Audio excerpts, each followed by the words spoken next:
Olá, tudo bem? Seja bem-vindo ao nosso CCE, curso de crescimento espiritual da nossa Casa Church. Aqui, Pastor Sérgio, com você, para abençoar a sua vida através desse curso, tá bom? Lembrando que nós vamos fazer hoje a aula 10 de Cristologia. Você já tem no nosso canal aqui no YouTube as outras aulas gravadas. Você pode voltar, se você é a primeira vez que está aqui, e começar do comecinho. Ou pode, lógico, assistir essa aula, né, e compartilhar, curtir, comentar e entender um pouquinho mais sobre Jesus Cristo, né? Quem é Jesus, como a Bíblia cristã, né, a nossa Bíblia, ela o vê e a importância, né, de entender algumas coisas, como nós vamos entender aqui, sobre a sua humanidade, divindade, que nós, que é seu autoesvaziamento, sua encarnação, e tanta coisa que a gente precisa aprender, e o povo de Deus perece porque falta conhecimento. E falta conhecimento porque falta dedicação material e homens e mulheres que Deus levanta para ensinar, né? Deus tem dado. Sem mais delongas, vamos começar aqui. Que Deus esteja nos abençoando. Deixa eu fazer a transição. Isso aí. Vamos lá. Introdução. A cristologia baseada nas escrituras é o padrão absoluto da igreja cristã ortodoxa tradicional. Nos primeiros 5 séculos, os patriarcas e teólogos da igreja esforçaram-se para esclarecer quem é Jesus Cristo. Ele é Deus? Se é assim, em que isso implicaria para a sua humanidade? Como Jesus pode ser tanto humano quanto divino? Lembrando que isso para os gregos, os romanos, isso era muito ilógico na cabeça deles, né? Então, nos vários concílios diante de Deus, a igreja chegou a conclusões que se tornaram os estandartes da fé. O que eram concílios? Eram os líderes da igreja primitiva, ou da igreja dos primeiros séculos, se reunindo, estudando a teologia, estudando as Bíblias, para estabelecer as doutrinas básicas da fé cristã. Claro que desses concílios surgiram, além dos alicerces, surgiram posicionamentos que trouxeram divisão, né? Lembra que Jesus falou, não vim trazer paz, vim trazer espada.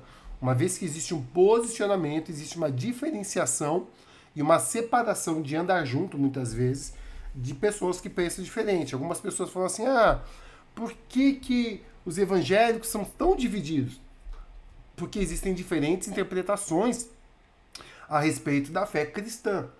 Tá? Mas isso você, embora tenha na igreja católica ou em outras religiões uma certa unidade, lá também tem suas diferenciações, né? Embora não exista competição em algumas delas, outras talvez sim. O que não precisaria haver é a competição. Mas bora lá falar de Jesus Cristo, né? Então nós vamos ver uma perspectiva bíblica e global do ser de Jesus Cristo, tá bom? Então qual é a evidência bíblica? O gráfico que veremos, que já vou postar aí para você, que você já vai ver comigo aqui, mostra os textos principais que apoiam 3 aspectos fundamentais, importantíssimos da vida de Jesus aqui na Terra. Primeiro, o homem Jesus Cristo e sua natureza divina. O Deus Jesus Cristo e a sua natureza humana. E qual é o relacionamento do Deus humano com o Espírito Santo, né? A terceira pessoa da Trindade, não em importância, mas em descrição. Pai, Filho e Espírito Santo. Tá bom? E por que ele era submisso à autoridade do Espírito Santo? Interessante, né? Embora alguns autores bíblicos enfatizem mais um aspecto do que outro, vemos um padrão equilibrado e claro, tá? Então você vai ver que existe o quê? Existe um padrão, né? O que quer dizer isso? Alguns autores bíblicos enfatizem mais a divindade de Cristo, outros enfatizem mais a humanidade de Cristo. Então a gente vê que a Bíblia procura trazer o equilíbrio quanto a isso. Tá? Na tabela que a gente vai ver agora, no gráfico, nós temos alguns asterísticos, aí representam textos chaves, tá bom? E a cruzinha identifica textos que mostram a autoridade de Jesus sobre o Espírito Santo. Não vou ler todos, mas você pode, lógico, que depois rever esse curso aqui, rever essa aula que está gravada, tá? E aí você vai poder estudar com mais calma. Então você tem aí, em primeiro lugar, o Filho de Deus, sua natureza divina. Então você tem aí o AT, o Messias como ele era visto no Antigo Testamento, nos Evangelhos Mateus, Marcos, Lucas, João, Atos e as Epístolas, que são as cartas, e Hebreus, que é um livro que fala muito, muito, muito sobre Jesus Cristo e o seu cumprimento do Antigo Testamento, como ele é o cumprimento do Antigo Testamento. O que eu vou ler com vocês, alguns dos versículos com asteriscos, tá bom? Então vamos ver no Antigo Testamento, Salmo 45, 6 e 7.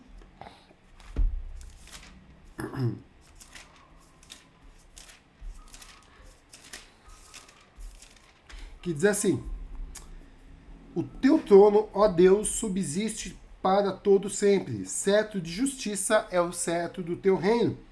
Amas a justiça, odeias a iniquidade. Por isso Deus, o teu Deus, escolheu dentre todos os companheiros, ungindo-te com o óleo da alegria. Por que esse texto ele é importante? Porque ele é uma referência messiânica, tá bom? Então mostra que o Messias é visto como Deus, tá? Então ele fala, o teu trono, ó Deus. E depois fala que ele foi ungido com o óleo da alegria. É um texto messiânico que começa em Isaías chamando o próprio Messias de Deus. Vamos agora para Mateus, ver como Mateus via a natureza divina de Jesus. Mateus capítulo 3, verso 11 e verso 16.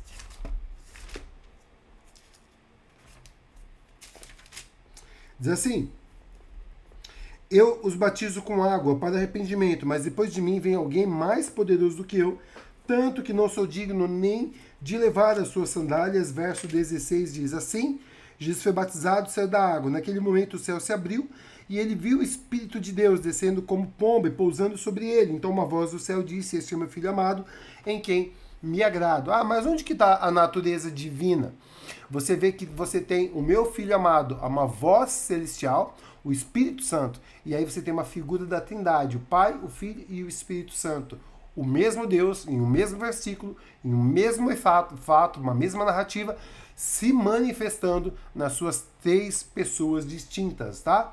Isso, se você está chegando aqui agora, você vai ver lá no nosso curso, que existe a primeira aula, se não me engano, é só sobre Trindade. Isso é muito importante, tá bom? Então ele tem uma autoridade divina. Vamos passar agora, aí os outros evangelhos também tem. Temos o eu sou, você vai entender isso lá em João 8,58, que diz assim: disseram-lhe judeus, você ainda não tem 50 anos e viu Abraão? Respondeu Jesus, eu lhes afirmo que antes de Abraão nascer, eu sou. Já vimos numa outra aula, mas vou repetir aqui. A expressão eu sou que Jesus fala aqui em João, e diz que ele é antes de Abraão, é a expressão ego emi, significa eu sou o que eu sou. E isso é muito especial, por quê? Porque a expressão eu sou o que sou, é uma expressão que no Antigo Testamento é o nome que Deus disse para Moisés. Quando Moisés falou, quando eu for lá para o faraó e perguntar em nome de quem que eu vou, o que eu vou responder? Deus falou, diga que o eu sou te enviou. Ou seja, simplesmente sou quem eu sou. E Jesus falou isso explicitamente sobre si mesmo. Invocou para si uma autoridade divina. Ele invocou para si a manifestação humana de Deus. Tá? Ele é o Deus humano. Em Atos e as Epístolas, vamos ver Filipenses 2, 5 a 11.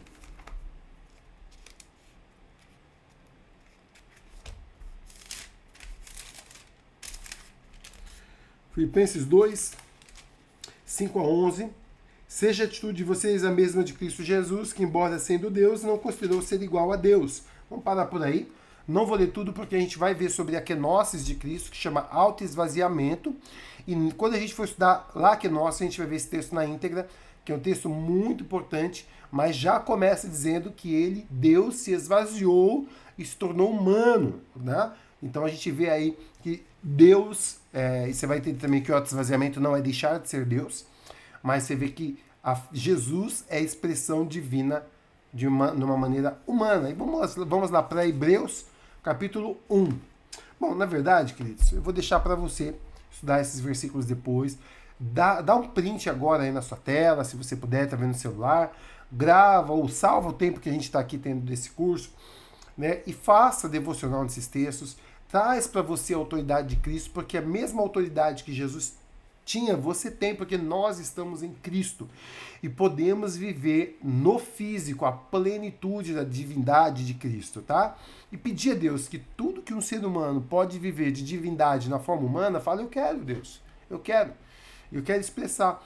Lógico que não vai ser quando nós formos ressuscitados em Cristo Jesus, com corpos glorificados.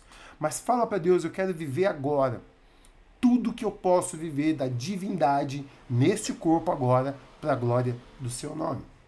Então nós temos uma autoridade. Por quê? Porque a natureza divina habita em nós. Mas Cristo também tinha uma natureza humana, então ele era um varão perfeito, segundo Adão. O primeiro Adão caiu, se tornou alma vivente. O segundo Adão, espírito vivificante. Tá bom? Então a gente tem aí, no Antigo Testamento, Isaías 9, 6 e 7.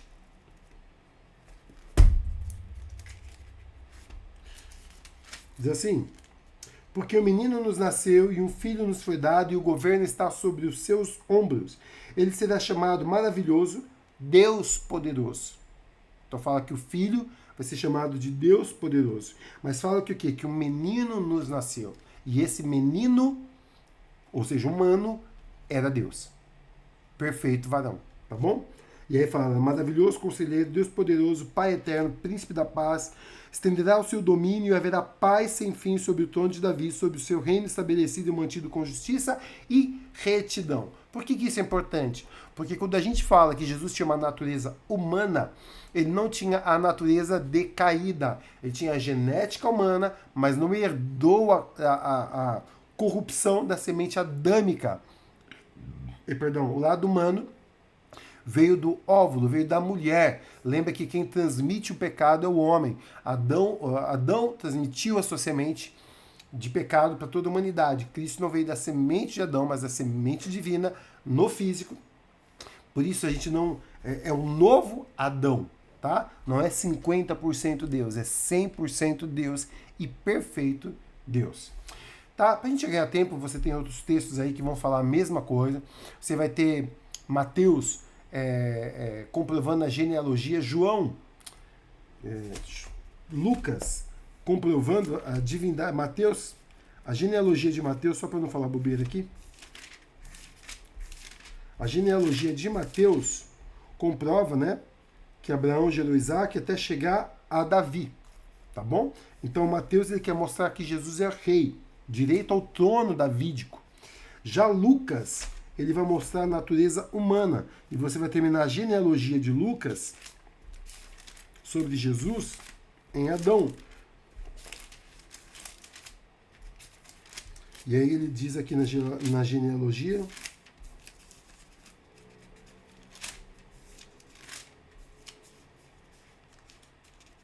Cadê a genealogia? Aqui. Canaã, filho de... Ele vai começar, né? Dizendo aqui em Lucas 3, Jesus tinha 30 anos, filho de José, filho de Eli, no verso 37, filho de Matusalém, de Enoque, de Jered, de Malalel, filho de Cainã, filho de Enos, filho de Sete, filho de Adão, filho de Deus. Comprovando que Jesus realmente é o humano perfeito. Então Mateus prova que ele é da linhagem davídica, direito ao trono. Para ter direito ao trono davídico precisa ser alguém humano, tá? Porque a promessa foi feita a humano, de um reinado humano sem fim, e isso vai se cumprir em Cristo, né, que vem da geração, da genealogia de Davi.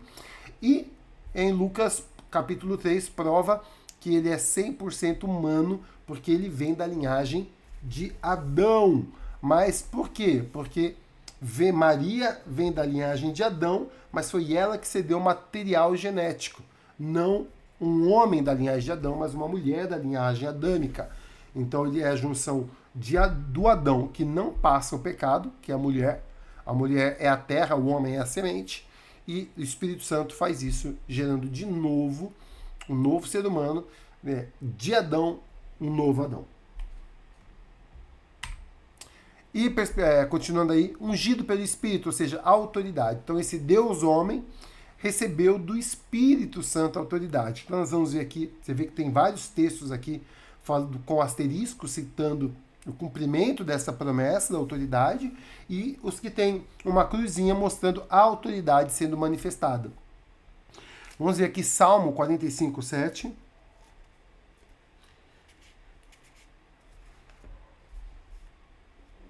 Amas as justiças a justiça e odeias a iniquidade. Por isso, Deus, o teu Deus, te escolheu dentre os seus companheiros, ungindo-te com óleo da alegria, tá? Essa unção é o Espírito Santo. Vamos ver Isaías 11, 2, diz assim: o Espírito do Senhor repousará sobre ele, o Espírito de que dá sabedoria e entendimento, o Espírito que traz conselho e poder, o Espírito que dá conhecimento e o temor do Senhor. Uau, demais, né? Você vê que o título é o ramo de Jessé, ou seja, o herdeiro do trono de Davi. Então fala que ele vai ter o Espírito Santo e a gente sabe disso. Jesus mesmo, quando ele foi ler as Escrituras, falou: o Espírito do Senhor está sobre mim.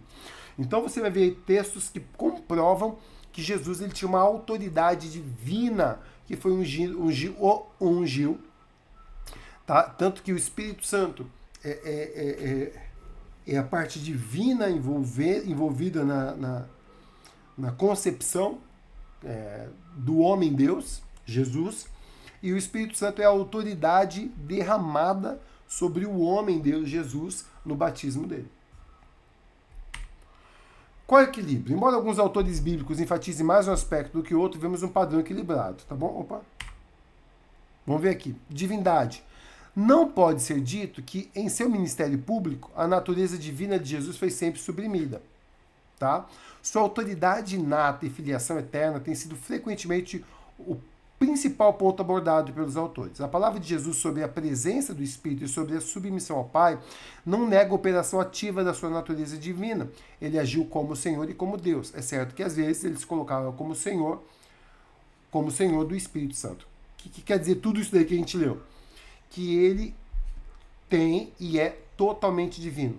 Por mais que Jesus, e a gente vai ver isso melhor na kenosis, que é o autoesvaziamento de Cristo, que ele, embora não tenha usufruído de todos os atributos divinos, não significa que ele não os tinha. Por quê? Porque se ele deixar de ter um atributo, ele deixa de ser Deus na íntegra. Então Jesus, ele, na forma humana, é 100% Deus. Tá? Sempre foi e sempre será.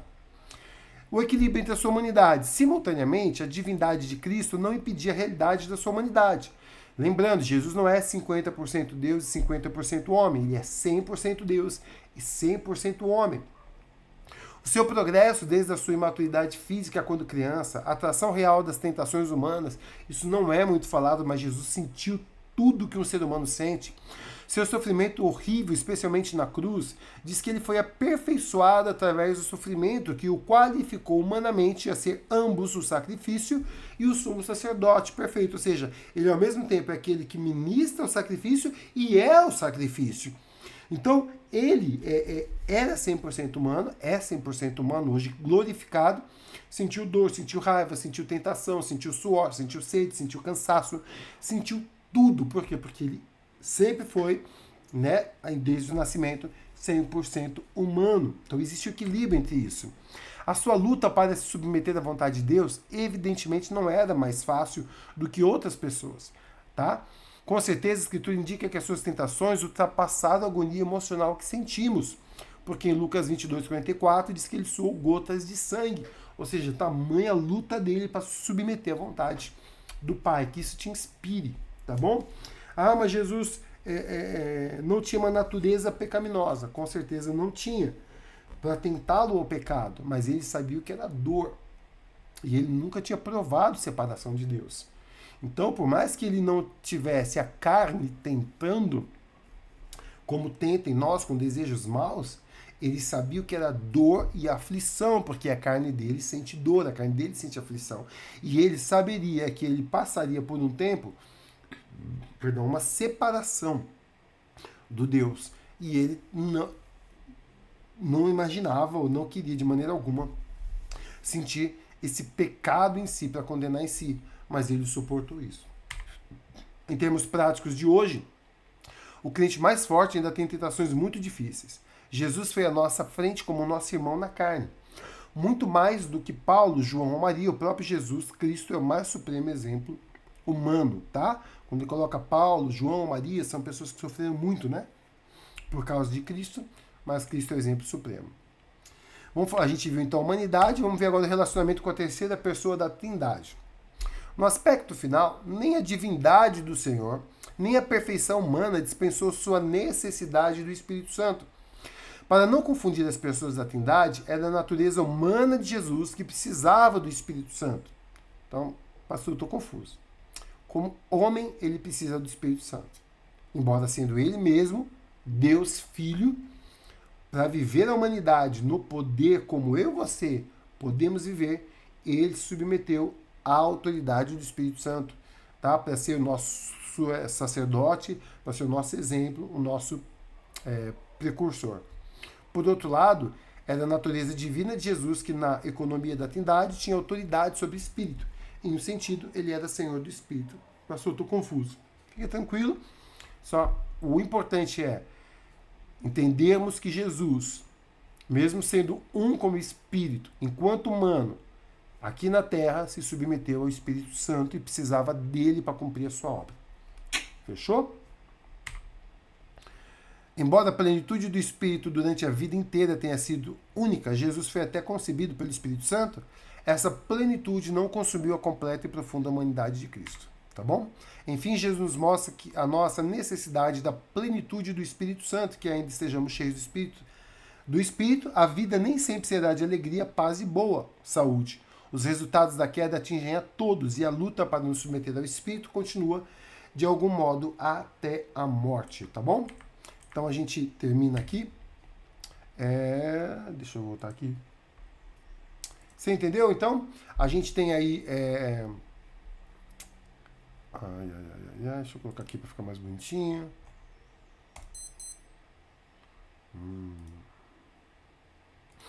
Tá, esse aqui ficou mais bonitinho. Nossa, só para ficar bonitinho, né? Ô, vida. Tá bom. Vocês entenderam. É isso aí, queridos. Espero que você tenha entendido. Não entendeu? Entre em contato comigo pelo WhatsApp, deixa aqui nos comentários sua dúvida. Mas o importante dessa aula, o que é? A gente entender que Jesus, ele é único. Deus, homem, Deus, sob o Espírito Santo, por nós, com autoridade divina, com humanidade completa e perfeita, varão perfeito que nunca pecou. Por isso ele é o Cordeiro sem mancha, sem pecado, que morreu no nosso lugar. Essa base ela é fundamental. Por quê? Porque alguns vão dizer que Jesus na cruz não era 100% humano, ou que o Jesus humano não era 100% Deus. Teve que se tornar Deus, evoluir para Deus, e com isso vem muitas vertentes, tá bom? O que a gente tem aqui é um estudo da Bíblia, com bases bíblicas, para eu e você termos a certeza de que ele é o Cordeiro perfeito enviado por Deus e que ele, como sumo sacerdote, a si mesmo se ofereceu como sacrifício pelos nossos pecados e por ser Deus, ressuscitou dos mortos vencendo a morte e assim pode conceder vida a todo que apela para o seu sacrifício como seu ato de fé, e pelo ato de fé estamos em Cristo, morremos com ele e com ele ressuscitamos. Tá bom? Que Deus te abençoe. Tamo junto, até a próxima aula. A gente vai continuar falando sobre a encarnação, sobre a kenosis, sobre como que era o corpo de Cristo aqui, e vai ser uma benção. Que Deus te abençoe.